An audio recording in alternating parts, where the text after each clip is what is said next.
ವಂದೇ ಮಾತರಂ ಗೀತೆಗೆ ರಾಷ್ಟ್ರೀಯ ಸ್ಥಾನಮಾನ.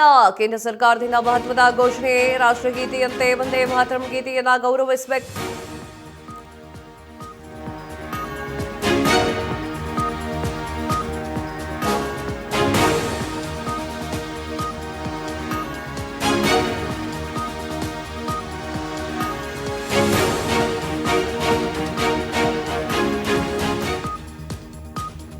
ವಂದೇ ಮಾತರಂ ಗೀತೆಗೆ ರಾಷ್ಟ್ರೀಯ ಸ್ಥಾನಮಾನ ಸಿಗಬೇಕು. ಕೇಂದ್ರ ಸರ್ಕಾರದಿಂದ ಮಹತ್ವದ ಘೋಷಣೆ. ರಾಷ್ಟ್ರಗೀತೆಯಂತೆ ವಂದೇ ಮಾತರಂ ಗೀತೆಗೆ ಗೌರವ.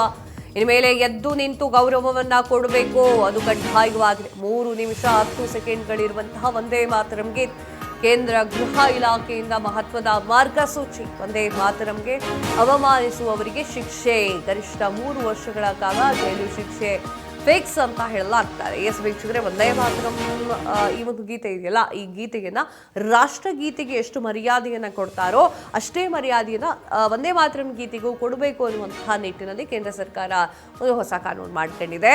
ಇಲ್ಲಿ ಹೇಗೆ ಅಂತಂದ್ರೆ, ಹೇಗೆ ನೀವು ರಾಷ್ಟ್ರಗೀತೆಯನ್ನ ಹೇಳಬೇಕಾದ್ರೆ ಗೌರವ ಸೂಚಿಸ್ತೀರಾ, ಎದ್ದು ನಿಂತ್ಕೊಳ್ತೀರಾ, ಚಪ್ಪಲಿ ಎಲ್ಲ ತೆಗೆದಿಡ್ತೀರಾ, ಹಾಗೆ ವಂದೇ ಮಾತರಂ ಗೀತೆಯೂ ಕೂಡ ಅಷ್ಟೇ ಪ್ರಮುಖವಾಗಿದ್ದು ಅಂತ ಹೇಳಿ ಕನ್ಸಿಡರ್ ಮಾಡಬೇಕು ಪ್ರತಿಯೊಬ್ಬರೂ ಕೂಡ. ಶಾಲೆಗಳಲ್ಲಿ ಕಡ್ಡಾಯವಾಗಬೇಕು.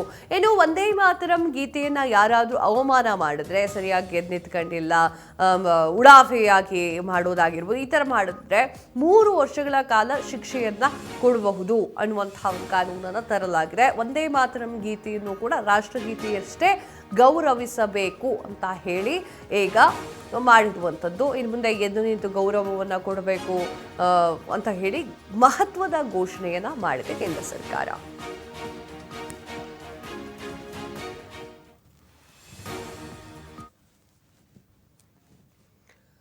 ಇದಾಗಿದೆ ಇವತ್ತಿನ ವಿಶೇಷ ಮತ್ತು ಸುದ್ದಿಗಳಿಗಾಗಿ ನೋಡ್ತಾ ಇರಿ ಸ್ಪೇ ನ್ಯೂಸ್. ಸುದ್ದಿ ನಿಮ್ಮದು, ವೇಗ ನಮ್ಮದು.